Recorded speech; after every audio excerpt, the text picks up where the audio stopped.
Ang saya ng isang linggo pagdiriwang ng buwan ng wika namin. May paradang puno ng mga kulay kasama ang mga teachers sa Miriam College CSC.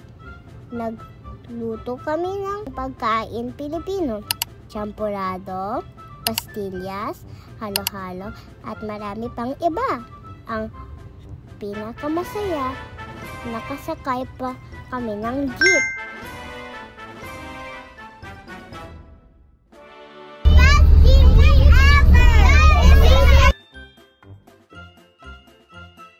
Nanood din kami ng puppet show tungkol sa aming mga karapatan. Doon ko natutunan ang kahalagahan ng magalang na salita tulad ng po, opo at salamat po.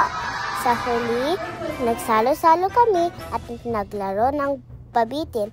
Isang masayang alaalang hindi kong malilimutan, masarap at masaya maging Pilipino.